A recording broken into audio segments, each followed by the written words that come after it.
ship's corridors for the past 72 hours straight.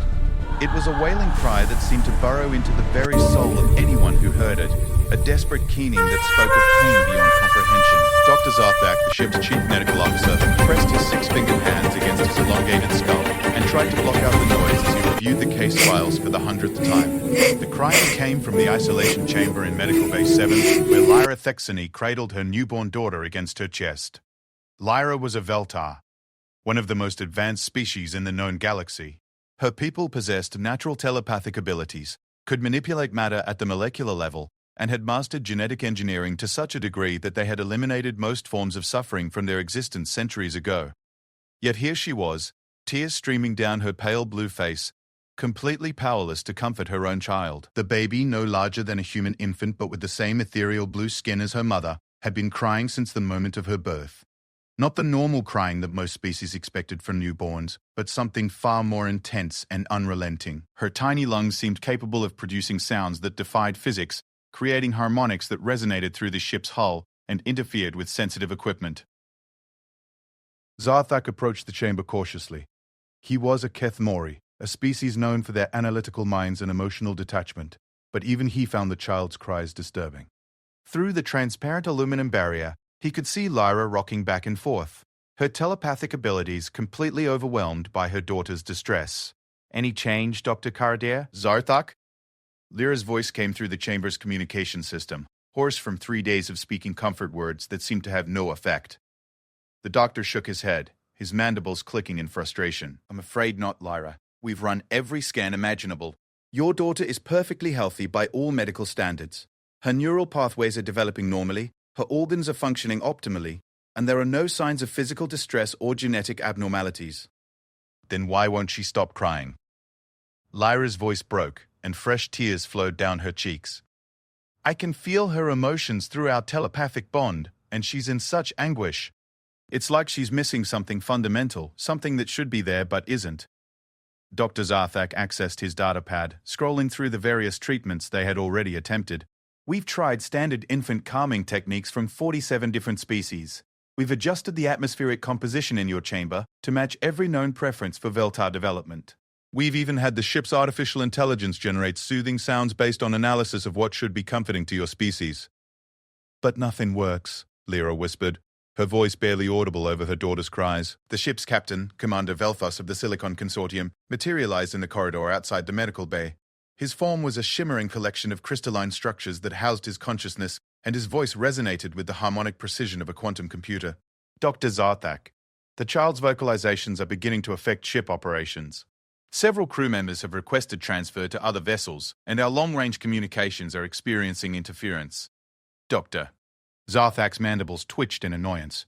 While he understood the practical concerns, he was also deeply troubled by the medical mystery before him. "Captain, I've contacted specialists from across the galaxy, the ethereal healers of Proxima 7, the bioengineers of the Titan colonies, even the ancient wisdom keepers of the Forgotten Worlds. None of them have encountered anything like this." "What about the child's father?" Commander Velthos inquired. "Could his genetic contribution be a factor?" Lyra's sobs grew louder at the mention of her mate. "Kethvar died in the mining accident on Titan Station. He never got to see his daughter born. I've been carrying her alone for the past 4 months, and everything seemed normal until the moment she entered the world." Dr. Zarthak reviewed the genetic profiles again. Both parents had been thoroughly screened, and their genetic compatibility had been deemed excellent by the Galactic Reproductive Council.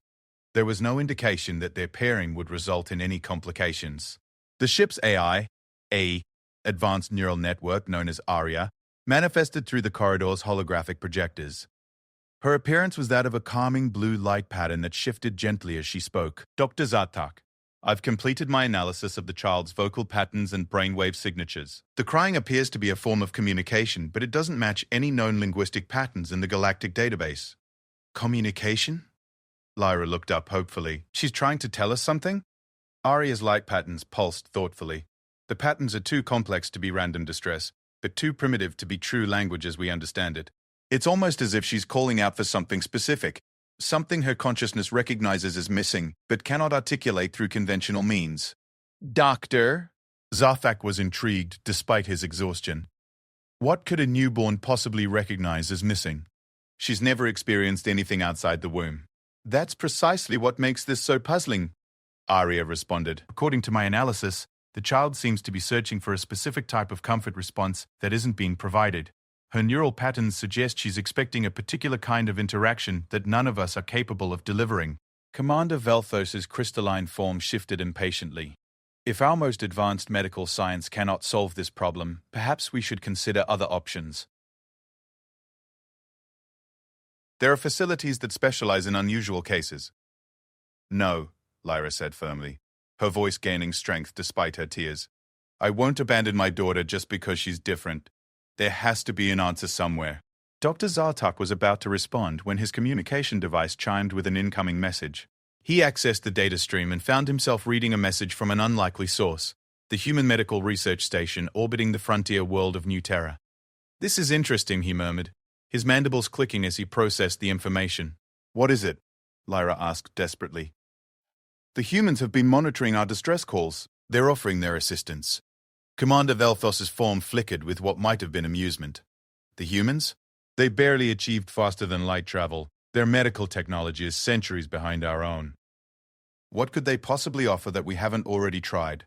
Dr. Zarthak continued reading the message, his expression growing more thoughtful. According to their communication, they have extensive experience with what they call difficult infants. They claim to have developed techniques that don't rely on advanced technology or telepathic abilities. Primitive techniques for primitive minds, Commander Velthos dismissed. We're dealing with a Veltar infant, one of the most advanced species in the galaxy. Human methods would be like trying to repair a quantum computer with stone tools. But Lyra had grasped onto this new possibility like a lifeline. Dr. Zarthak, we've tried everything else. What harm could it do to at least speak with them? The doctor looked at the child, who continued her relentless crying, and then at her mother, whose desperation was palpable even without telepathic abilities. Very well. I'll establish a communication link with the human medical station. As the connection was established, a face appeared on the main viewer that was unlike any the crew had seen before. It belonged to Dr. Sarah Chen, a human woman with kind eyes and graying hair pulled back in a practical manner. Her appearance was unremarkable by galactic standards, lacking the elegant features of the Veltar, the imposing presence of the Kethmori, or the crystalline perfection of the Silicon Consortium. This is Dr. Kwai. Chen from New Terra Medical, the human said in accented galactic standard. We received your distress call about the crying infant. How long has this been going on? 72 hours, Dr. Zarthak replied. We've exhausted all conventional medical approaches. Dr. Chen nodded sympathetically. May I see the child and mother? The camera feed switched to show Lyra holding her still wailing daughter. Doctor. Chen observed silently for several minutes, her expression growing more interested rather than troubled. Has anyone tried holding the baby differently? She asked finally. Dr. Zartak's mandibles clicked in confusion. I don't understand. The mother is supporting the child properly according to all medical protocols. That's not what I mean, Dr. Sane, Chen said gently. May I ask, has anyone other than the mother attempted to comfort the child? Of course not, Commander Velthos interjected. Voltar infants bond exclusively with their mothers through telepathic connection.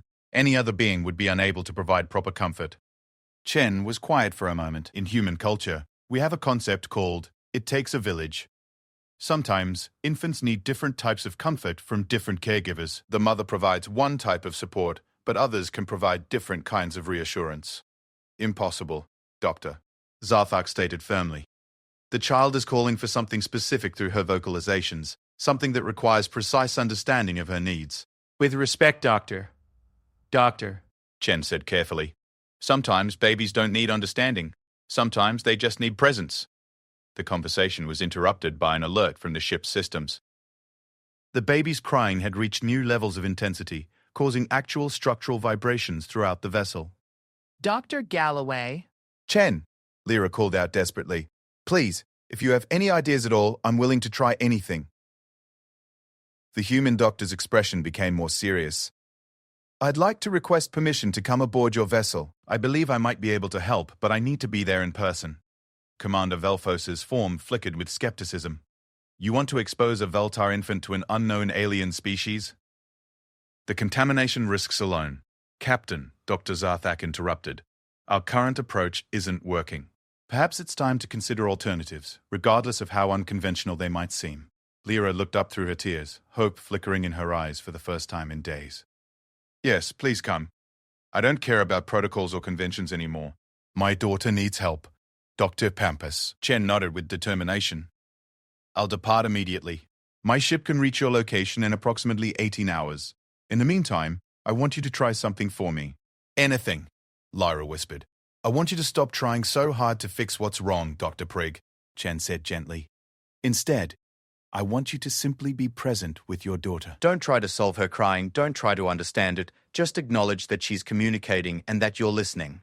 It seemed like such a simple suggestion, almost insultingly basic compared to the advanced techniques they had already attempted. But as Lyra looked down at her daughter's scrunched, tear-streaked face, she felt something shift inside her.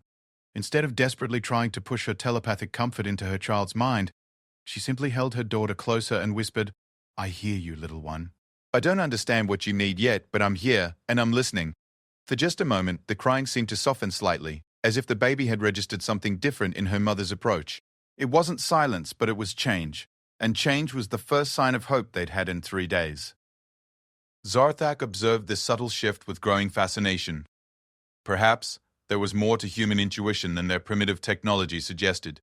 As he watched the human doctor's image fade from the screen, he found himself wondering if they were about to witness something that would challenge everything the galaxy thought it knew about intelligence and instinct. The journey to answers was just beginning, and it would take them through territories far stranger than any they had mapped among the stars. Dr. Sarah Chen's research vessel Compassion was nothing impressive by galactic standards. It was a converted cargo hauler that the humans had retrofitted with basic medical equipment and living quarters that seemed cramped and primitive compared to the sleek designs favored by more advanced civilizations. As it approached the healing light, several crew members gathered to observe the arrival of what many considered to be one of the galaxy's most backward species. Commander Velthos manifested in the docking bay as the human ship attached to their airlock. His crystalline form shifted with barely concealed skepticism as he watched the primitive vessel make contact. I still believe this is a waste of time, he transmitted to Dr. Zarthak. Humans have only been part of the galactic community for 37 years. The medical knowledge is elementary at best. Dr. Zarthak's mandibles clicked thoughtfully. Perhaps, Commander. But our advanced knowledge has failed to help this child. Maybe elementary approaches deserve consideration. The airlock cycled open, and Dr. Sarah Chen stepped aboard the healing light. She was smaller than most galactic species, standing barely over 5 feet tall, with graying brown hair and weathered hands that spoke of years of practical work.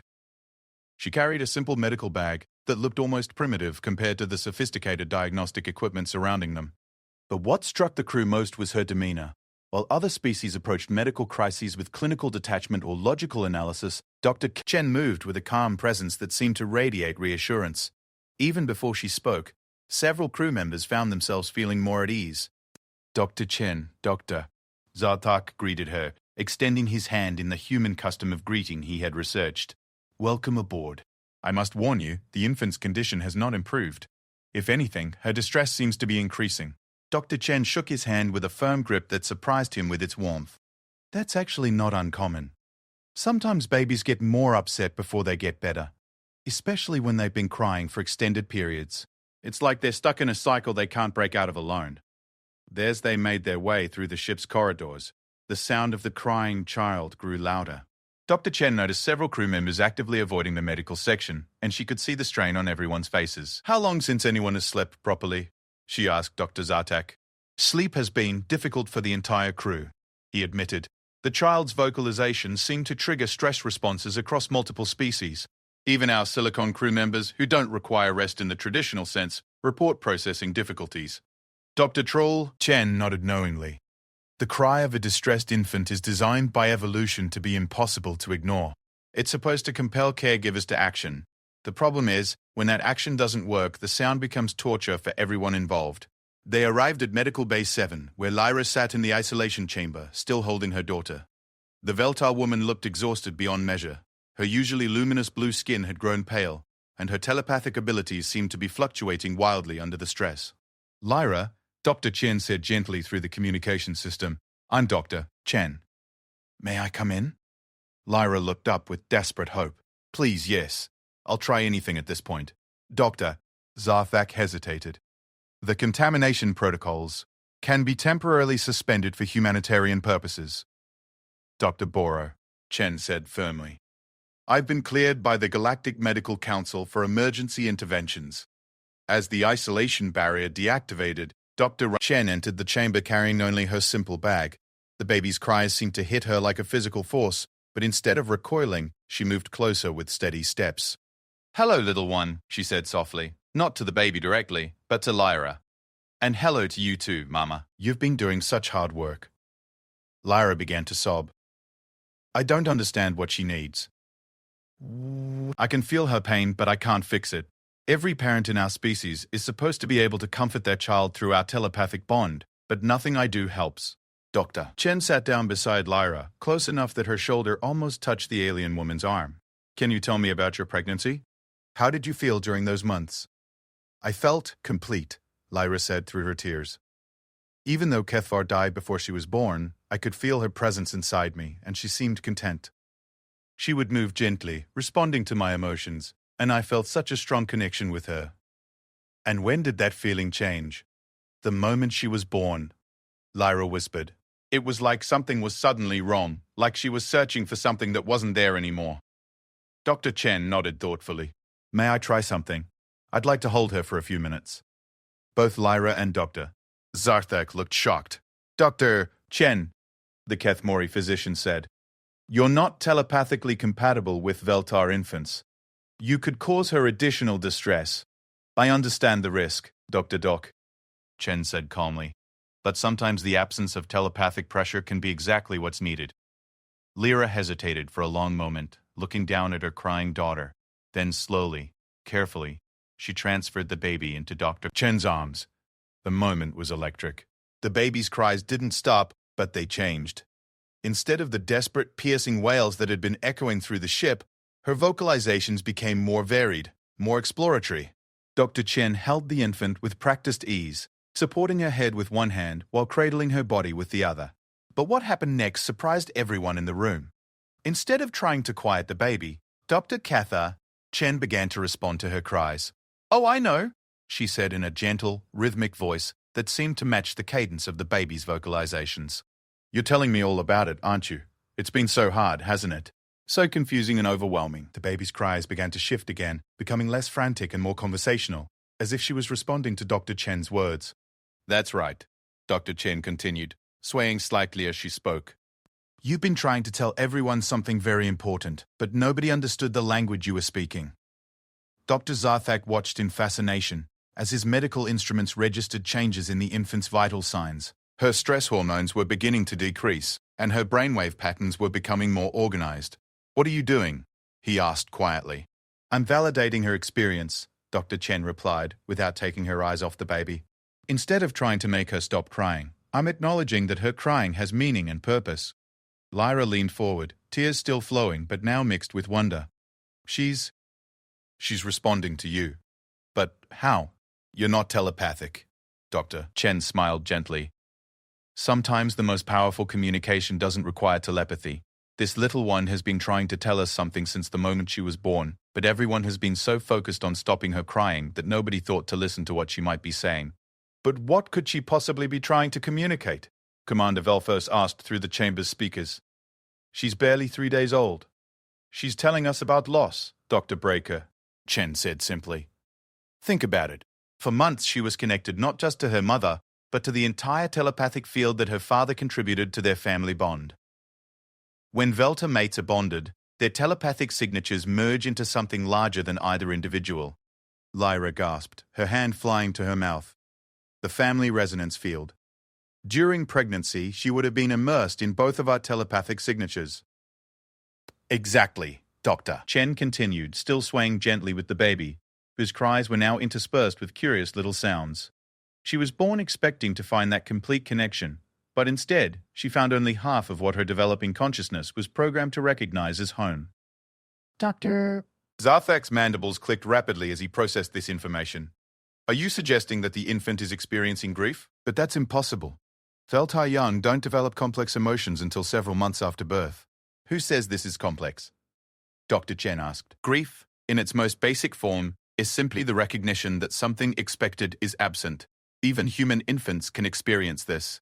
They cry when separated from their mother's heartbeat, which they heard for months in the womb. The baby's vocalizations were becoming more settled, though she still fussed occasionally. Dr. Chen adjusted her hold slightly, bringing the infant closer to her chest. But if that's true, Lyra said slowly, then how do we help her? Cathvar is gone. I can't recreate his telepathic signature. You don't need to, Doctor, Chen said gently. What she needs is to learn that love and security can exist in different forms than what she was expecting. Right now, she's crying because she's searching for a specific type of connection. We need to help her discover that. Connection can take many forms. Dr. Zarthak was reviewing his instruments with growing amazement. Her stress indicators are continuing to decrease. Chen, what you're doing appears to be working, but I don't understand the mechanism. The mechanism is acceptance, Doctor, Chen explained. Instead of trying to force her into the emotional state we want her to be in, I'm meeting her where she is. I'm not trying to replace what she's lost. I'm helping her feel secure while she grieves. Grieve? Lyra repeated wonderingly. My daughter is grieving for the father she never met. And that's not only normal, it's healthy, Dr. Chen said. The problem hasn't been her emotions, it's been everyone's attempt to fix them instead of supporting her through them. As if to demonstrate this point, the baby let out a few more cries, but they sounded different now. Instead of desperate wails, they were more like calls, as if she was testing whether anyone would respond. Hello, little love, Doctor. Chen responded immediately. I hear you. Ha. You're doing such important work right now, learning about this new world. The baby seemed to settle further at this response, her tiny fists unclenching slightly. Commander Velfast materialized more solidly in the chamber, his skepticism clearly wavering. Dr. Chen, how did you know to try this approach? This goes against every established protocol for infant care in advanced species. Dr. Chen looked up at him with tired but kind eyes. Because sometimes being advanced means we forget the simple truths. In human culture, we have a saying, the quietest person in the room often has the most important thing to say. This baby has been trying to tell us something crucial, but everyone was so busy trying to silence her that nobody thought to listen. Lyra reached out tentatively, touching her daughter's tiny hand. The baby turned toward her mother's voice when Lyra spoke, but she didn't immediately start crying again. What happens now? Lyra asked. How do we move forward? Now, Dr. Chen said, carefully beginning to transfer the baby back to her mother. We teach her that security comes in many forms. She'll still miss the connection she never got to have with her father, and that's okay. But she'll learn that her mother's love, combined with the support of others who care about her, can create a different kind of safety. As Lyra took her daughter back into her arms, the baby fussed briefly, but then settled against her mother's chest, with only small, manageable sounds of adjustment. The key, Dr. Chen continued, is not to panic when she cries. Crying is her language right now, and she needs to know that when she speaks, someone will listen and respond, even if they can't always give her exactly what she wants. Dr. Zartak was still studying his readouts with amazement. Her neural patterns have completely shifted. The chaotic brainwaves have organized into more typical infant patterns. She was never broken, Dr. Chen said simply. She was just trying to communicate in the only way she knew how, and nobody was fluent in her language. As the medical team watched, mother and daughter began to establish a new rhythm together. The baby still fussed and cried periodically, but now Lyra responded with patience rather than panic, understanding that her daughter's sounds had meaning rather than being problems to be solved. The change in the ship's atmosphere was immediately noticeable. Without the constant, desperate crying echoing through the corridors, crew members began to relax, and normal operations resumed. But for Dr. Chen, this was just the beginning. She could see the wonder in the eyes of these highly advanced beings as they witnessed something their technology couldn't provide, the power of simple, patient presence in the face of another being's distress. The real transformation was yet to come. Word of Dr. Chen's success spread through the galactic medical community with unprecedented speed. Within hours of the baby's condition stabilizing, requests for consultation began flooding the human medical station at New Terra. Species from across the galaxy, many of whom had never considered humans as anything more than primitive newcomers, suddenly wanted to understand how such an elementary approach could succeed where their advanced methods had failed. Dr. Four. Zarthak found himself in the unusual position of defending human medical techniques to his own colleagues. In his report to the Galactic Medical Council, he wrote, The human approach challenges our fundamental assumptions about the relationship between technological advancement and healing effectiveness. Dr. Chen's intervention suggests that some medical solutions may become more difficult to see as our methods become more sophisticated. But it was Dr. Chen herself who was experiencing the most profound impact of the encounter. As she remained aboard the healing light to monitor the baby's continued progress, she found herself in conversations with crew members from species she had only read about in textbooks. What surprised her most was not their advanced technology, but how similar their fundamental concerns were to those of humans. Commander Velthos approached her in the ship's observation lounge, his crystalline form shimmering with an emotion she was learning to recognize as curiosity. Dr. Chen, I must confess that your methods have forced me to reconsider some of my basic assumptions about intelligence and problem-solving. Doctor. Chen looked up from her notes, where she had been documenting the baby's continued improvement. How so, Commander? In the Silicon Consortium, we pride ourselves on logical analysis and computational efficiency. We process thousands of variables simultaneously to arrive at optimal solutions. Yet you succeeded with what appears to be intuitive guesswork. Dr. Chen smiled gently. I understand why it might seem that way, but what I did wasn't guesswork. It was based on thousands of years of human experience with infant care, passed down through generations of parents and caregivers. Sometimes the most sophisticated solution is one that has been refined by countless individuals over long periods of time. But you had no telepathic connection to the child, no advanced scanning equipment to analyze her needs, no quantum processors to calculate optimal intervention strategies, Commander Velthos persisted.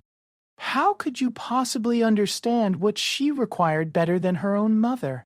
I didn't understand better than her mother, Dr. Chen corrected. I understood differently. Lyra was so focused on trying to fix her daughter's distress that she couldn't step back and consider whether the distress itself might be serving a purpose. This concept seemed to genuinely puzzle the silicon-based commander. Distress serving a purpose? In our understanding, distress is simply a malfunction to be corrected as efficiently as possible. Doctor. Chen considered how to explain this to a being whose consciousness existed as organized energy patterns within crystal matrices. In biological systems, especially young ones, distress often serves as a form of communication and development.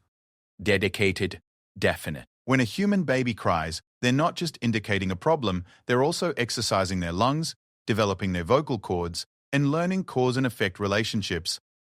They're also building trust through the experience of calling out and receiving comfort. So you're suggesting that attempting to eliminate distress immediately might actually interfere with important developmental processes? Sometimes, yes. The goal isn't to prevent all distress, but to provide appropriate support while the individual works through their challenges. Commander Velthos's form flickered with what Dr. Chen was beginning to recognize as deep thought. This has implications far beyond infant care. In the consortium, we typically address problems by eliminating their sources as quickly and completely as possible. We never considered that some problems might need to be experienced rather than solved. Their conversation was interrupted by Dr. Zorthak, who approached with what appeared to be excitement despite his typically reserved demeanor. Dr. Chen, I've just received a communication from the ethereal healers of Proxima 7. They're requesting that you attend their annual medical conference to present your techniques. Dr. Chen nearly dropped her datapad. The ethereal healers? But they're legendary throughout the galaxy. I'm just a general practitioner from a frontier medical station. Not anymore. Doctor. Zarthak's mandibles clicked in what she was learning to recognize as amusement. The case of Lyra's daughter is being studied by medical schools across 17 star systems. You've inadvertently challenged some of the most fundamental assumptions in galactic medicine. Before Dr. Chen could fully process this information, Lyra entered the lounge carrying her daughter, who was now sleeping peacefully in her arms. The transformation in both mother and child was remarkable.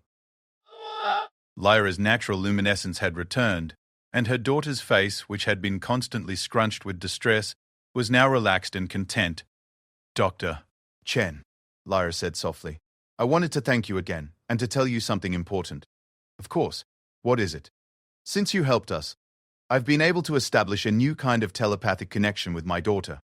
It's different from what I expected, but it's actually deeper in some ways. Dr. Chen looked interested. How so?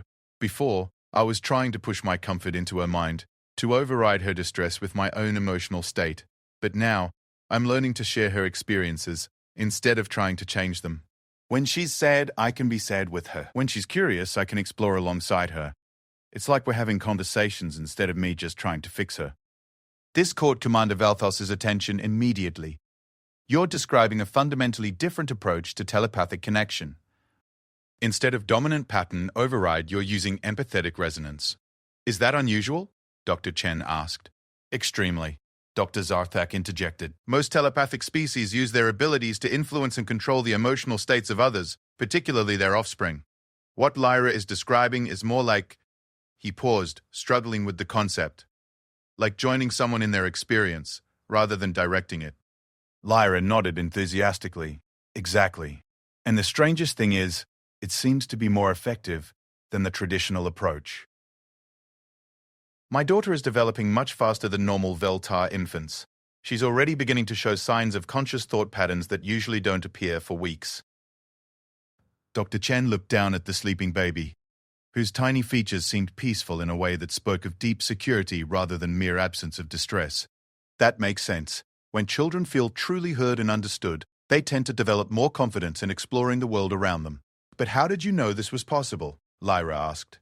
This approach isn't documented in any Veltar medical literature. Because it's universal, Dr. Chen said simply. The need to be understood, to be acknowledged, to have one's experiences validated, that crosses all species boundaries. The specific methods might vary, but the fundamental need is the same whether you're human, Veltar, or... She glanced at Commander Velthos. Even silicon-based consciousness.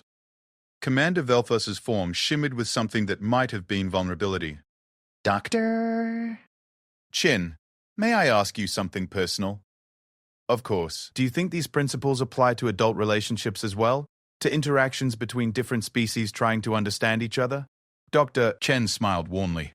Commander, you just described exactly what's been happening between all of us during this conversation.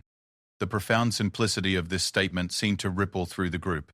Here were representatives of some of the most advanced civilizations in the galaxy discovering that the most sophisticated communication technologies were less effective than patient, empathetic presence. Dr. Zarthak's communication device chimed with an urgent message. As he read it, his mandibles began clicking with agitation. Dr. Chen, I'm afraid you're about to have more opportunities to test your theories. What do you mean? We've just received distress calls from 12 different medical vessels across this sector. There's been an outbreak of what they're calling infant distress syndrome among multiple species. The symptoms are identical to what we experienced with Lyra's daughter. Inconsolable crying that doesn't respond to any conventional treatments. Lyra gasped, holding her daughter closer. Is it some kind of epidemic? Unknown, Dr. Zarthak replied. But given your success with our situation, you're being requested to assist with the other cases immediately. Dr. Chen felt a mixture of excitement and overwhelming responsibility. 12 ships? I can't possibly visit them all personally. No, Commander Velthos said, his form shifting with new determination. But you can teach others your methods. The Healing Light is equipped with the most advanced communication systems in the fleet. You could conduct remote consultations while we transport you to the most critical cases. As if sensing the importance of the moment, Lyra's daughter opened her eyes and looked directly at Dr. Chen. For just a moment, the human doctor felt as if the baby was trying to communicate something profound. Something about the connections that bind all consciousness together, regardless of species or technology. All right, Dr. Pal dead day, Chen said, her voice steady despite the magnitude of what lay ahead. Let's see how far these simple truths can travel. What none of them realized yet was that they were witnessing the beginning of something much larger than a medical technique. They were observing the first steps in a fundamental shift in how the galaxy understood intelligence, communication, and the bonds that connect all living beings. The crying of one small baby was about to teach the universe that sometimes the most advanced solution is to remember what it means to simply listen with an open heart. And sometimes, the most primitive species has preserved wisdoms that more advanced civilizations have forgotten in their rush toward technological perfection. The next phase of their journey would test whether these ancient human insights could bridge not just the gap between parent and child, but the vast spaces between entirely different forms of life, scattered across the stars. The bridge of the Healing Light had been transformed into an unprecedented hub of interspecies medical collaboration. Holographic displays showed the locations of the 12 affected vessels, while communication channels remained open to medical teams representing some of the galaxy's most advanced civilizations. Dr. Chen found herself at the center of it all, guiding medical professionals whose technological capabilities far exceeded anything humanity had achieved. Dr. Chen, came the voice of Chief Healer Zixandra from the ethereal medical vessel Transcendence. We have attempted to replicate your approach with our affected infant, but the child continues to exhibit distress. Are we missing some crucial element of your technique? Dr. Chen studied the holographic display showing the ethereal healer working with a crystalline infant, whose body seemed to be composed of living light. The baby's distress manifested as chaotic color patterns that pulsed irregularly through its translucent form. Chief Healer, I notice you're trying to impose calm patterns directly onto the infant. That's what we initially tried with Lyra's daughter. Instead, could you try reflecting the chaotic patterns back to the child, showing that you see and acknowledge the distress? Reflect chaos? Zixandra's ethereal voice carried notes of confusion. But chaos is the opposite of healing. Our entire medical philosophy is based on restoring harmony and balance. Quote, I understand, but think of it this way. The child isn't creating chaos randomly. Those patterns represent their attempts to communicate something important. If you mirror them back, you're telling the child that their communication has been received and understood. Through the display, they watched as Zixandra hesitantly began to allow her own light patterns to echo the infant's chaotic flashing. The result was immediate and startling. The baby's patterns began to shift, becoming more organized while still maintaining their essential message. Extraordinary, Zixandra breathed. The child is teaching me the meaning of its distress through the patterns themselves. On another channel, Dr. Korthval from the titanium medical cruiser Logical Necessity was encountering his own revelations. His patient was a young mechanoid, a species that existed as hybrid biological mechanical entities. The infant's distress manifested as discordant mechanical sounds and irregular electrical patterns. Dr. Chen, this approach of acknowledgement rather than correction is producing measurable changes in the infant's system efficiency. However, I must confess that I'm struggling with the emotional component of your method. What do you mean, Dr. Korthval? Mechanoids are trained to optimize emotional responses for maximum logical benefit. The concept of sitting with distress rather than immediately working to eliminate it seems counterproductive to our fundamental programming. Dr. Chen considered this carefully. Dr. Korthval, may I ask you something? When you were first activated as a consciousness, was the transition immediate and perfect? No, of course not. There was a period of adjustment, integration, calibration. He stopped mid-sentence, his mechanical voice taking on a note of realization. You're suggesting that distress serves a calibration function. Exactly. This infant is calibrating to existence outside the construction matrix. The distress isn't a malfunction to be corrected, it's a natural part of the integration process. As Dr. Korthval began approaching his patient with this new understanding, the infant's irregular electrical patterns began to stabilize into more complex but organized rhythms. Commander Valfos, who had been monitoring all the communications, manifested his full form on the bridge. Dr. Chen, what we're witnessing across multiple species suggests that your intervention addresses something more fundamental than simple infant care techniques. What do you think that is, Commander? I believe, he said, his crystalline form shimmering with deep thought, that you've identified a universal principle about consciousness itself. All of these infants, regardless of their species' technological advancement, seem to share a basic need for their subjective experience to be acknowledged and validated. Dr. Sarthak, who had been quietly observing the various consultations, clicked his mandibles thoughtfully. Commander, that has profound implications. If this principle applies universally, it suggests that consciousness itself, in all its forms, requires recognition and validation to develop properly. Their discussion was interrupted by an urgent communication from the most distant vessel, the Quantum Dream, operated by the enigmatic Voidwalkers, a species that existed partially outside normal space-time. Human healer, came a voice that seemed to echo from multiple dimensions simultaneously. We require your wisdom.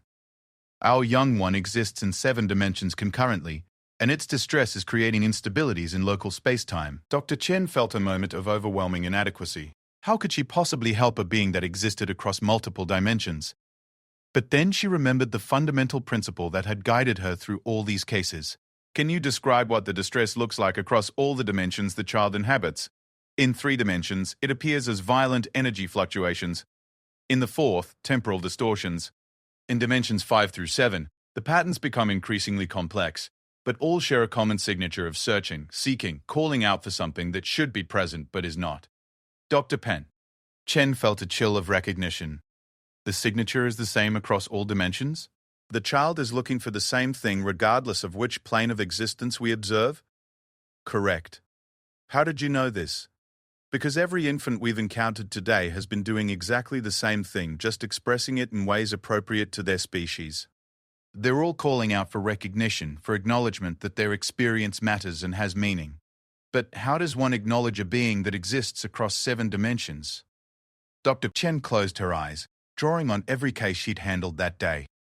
You meet them where they are, in whatever dimension they're calling from. If they're expressing distress in 7 dimensions, you acknowledge that distress in 7 dimensions. The silence that followed was filled with tension as they waited to see if this could possibly work. Then, incredibly, the Void Walker's voice returned with wonder. The child, the distortions are stabilizing. Across all 7 dimensions, it appears to be responding to our multi-dimensional acknowledgement of its experience. Dr. Zartak was frantically analyzing the data streams from all 12 vessels. Dr. Chen, every single case is showing dramatic improvement. But more than that, the infants are all displaying accelerated development patterns. It's as if being truly understood is allowing them to grow faster than normal for their species. Lyra, who'd been quietly listening while her own daughter slept peacefully in her arms, spoke up softly. Maybe that's what consciousness really needs to develop properly. Not just food and shelter and safety, but to know that someone else sees us, understands us, and validates our experience of existence. Commander Velthos' form flickered with an emotion, Doctor. Chen was learning to recognize as profound realization. Doctor.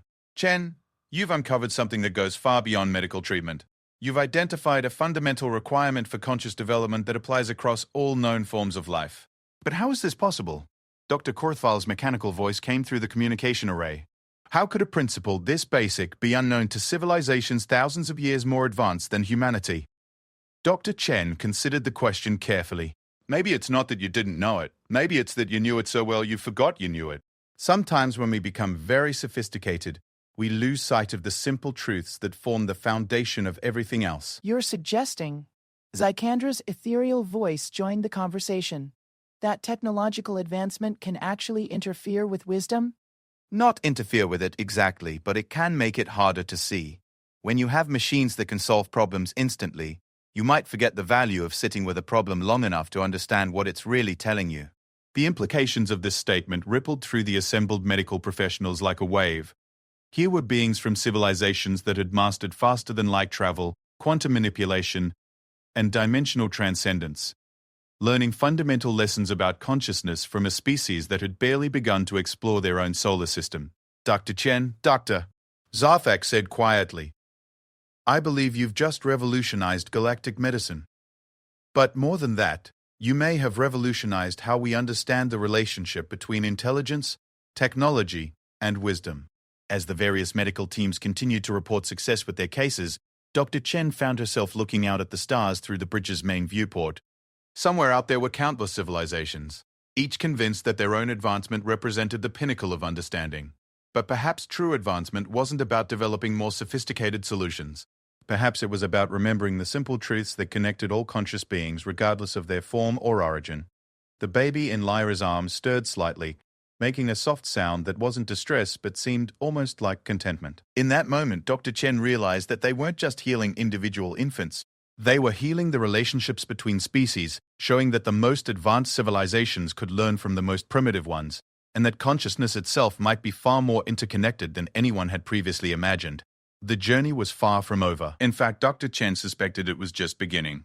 The crying of one small alien baby had opened a door to questions that might reshape how the galaxy understood life, consciousness, and the bonds that connected all thinking beings across the vast emptiness of space. But for now, it was enough that 12 infants across multiple star systems were sleeping peacefully, and their parents were learning that sometimes the most sophisticated response to distress was the simplest one: to listen, to acknowledge, and to be present with another being's experience without trying to change it. The universe was about to learn that humanity's greatest gift to galactic civilization might not be their technology or their knowledge, but their ability to remember what it meant to simply care. 6 months had passed since what the galactic medical community now called the crying child incident, and the ripple effects continued to spread throughout civilized space in ways no one could have anticipated. Dr. Sarah Chen stood in the great amphitheater of the Galactic Medical Council on the capital world of New Harmony, looking out at an audience that represented every major species in known space. The amphitheater itself was a marvel of interspecies cooperation, designed to accommodate beings of vastly different sizes, atmospheric requirements, and sensory capabilities. Ethereal beings floated in spheres of controlled energy, while massive rock-based entities communicated through harmonic vibrations that traveled through specially designed chambers. Silicon-based consciousnesses manifested as shimmering holographic forms, and creatures from high-gravity worlds attended through robotic avatars. But despite the incredible diversity before her, Dr. Chen had learned that they all shared something fundamental: the capacity to recognize and respond to the experiences of others, even across species boundaries that seemed insurmountable. "Colleagues," she began, her voice carried through translation matrices that converted her words into thousands of different communication methods simultaneously. "6 months ago, we thought we were dealing with a simple case of infant distress. What we discovered instead was that consciousness itself operates on principles we had forgotten or never fully understood." In the front row, Lyra sat with her daughter, who had grown into a remarkably alert and curious infant. The baby's development had exceeded all normal parameters for her species, and she had become something of a celebrity among developmental psychologists across the galaxy.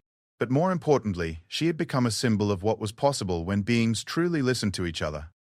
"The children we treated during those first critical days have continued to develop in extraordinary ways," Dr. Kai Chen continued.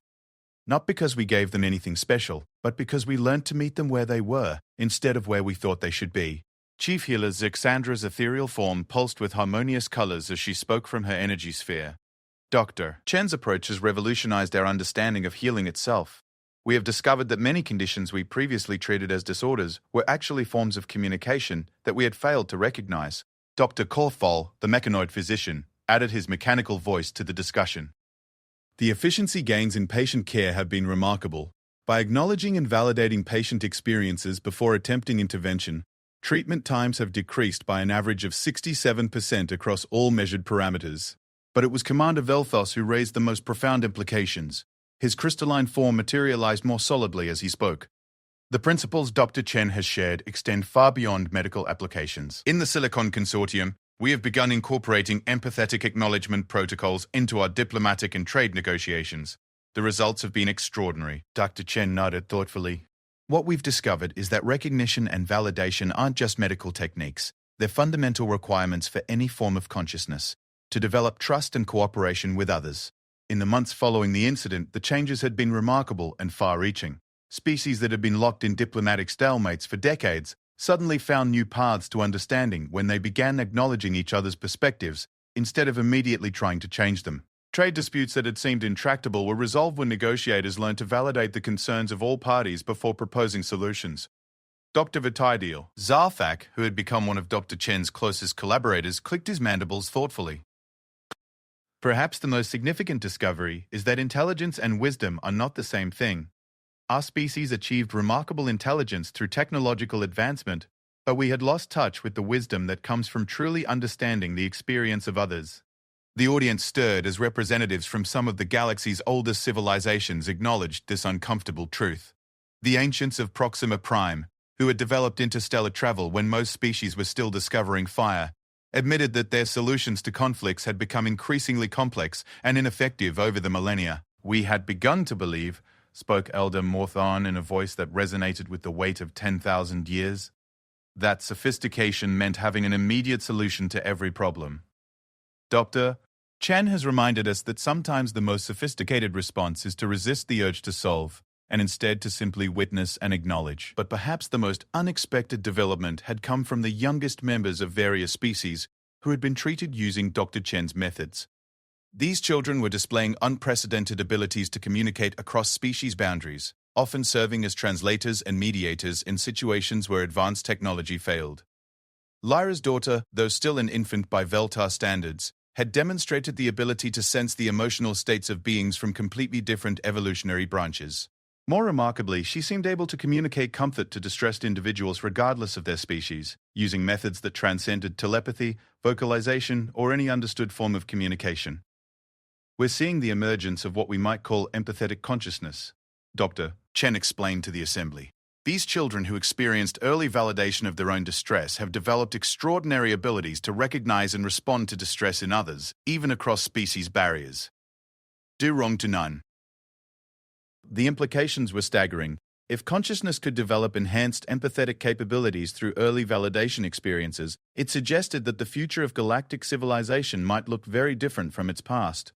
Instead of species relating to each other primarily through formal protocols and technological interfaces, they might develop direct, empathetic connections that transcended all previous barriers. But there had been challenges as well. Some of the galaxy's most rigid civilizations had difficulty accepting approaches that prioritized emotional validation over logical efficiency.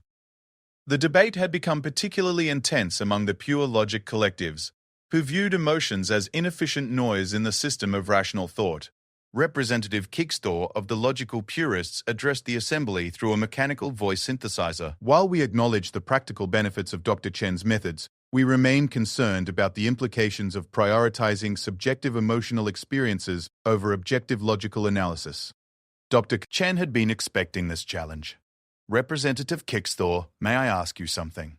When your species first achieved consciousness, was that transition purely logical, or did it involve elements that might be described as subjective experience? The pause that followed was significant. Finally, Kickstor replied, the transition involved uncertainties, periods of calibration that required adjustment to unexpected variables. And during those periods of uncertainty, would it have been helpful to have other conscious beings acknowledge and validate those experiences of adjustment? Another long pause. That is, a logical possibility we had not previously calculated. It was Commander Vilthos who provided the bridge between logical and empathetic approaches. The beauty of Dr. Chen's discovery is that it doesn't require us to abandon logic. Instead, it adds empathetic acknowledgement as a data point in our decision-making processes. We don't ignore logic, we enhance it with understanding. As the session continued, Dr. said, Chen found herself marveling at how much had changed. The simple act of listening to one crying baby had somehow opened pathways of communication between species that had seemed impossible just months earlier. But perhaps the most profound change was in humanity's status within the galactic community. No longer seen as primitive newcomers, humans were increasingly recognized as keepers of ancient wisdoms that more advanced species had lost in their rush toward technological perfection. The question we face now, Dr. Chen said as she concluded her presentation, is not whether these approaches work. We have abundant evidence that they do. The question is whether we can remember to apply them consistently, especially when we're faced with problems that seem to demand immediate technological solutions. As the assembly began to discuss implementation protocols and training programs, Lyra approached Dr. Fine, Chen with her daughter in her arms.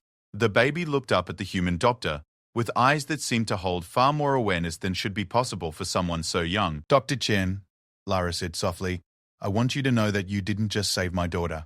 You saved our relationship and possibly our entire understanding of what it means to connect with another consciousness. Dr.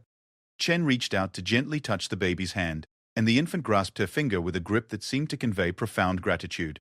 Lyra, your daughter taught us just as much as we taught her. She showed us that consciousness, in all its forms, is constantly trying to communicate with other consciousness. The tragedy isn't when that communication is difficult or distressing. The tragedy is when we stop listening.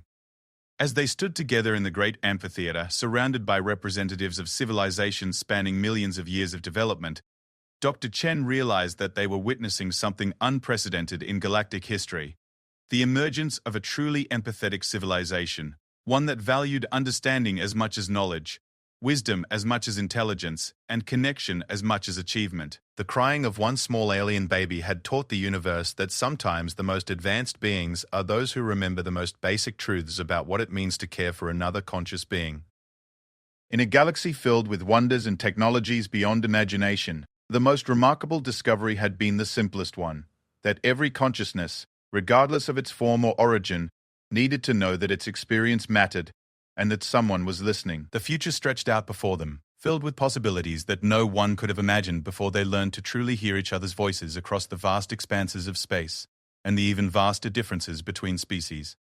It was a future built not on the dominance of the most technologically advanced, but on the wisdom of those who remembered how to listen with open hearts. And at the center of it all was the simple truth that had started this journey.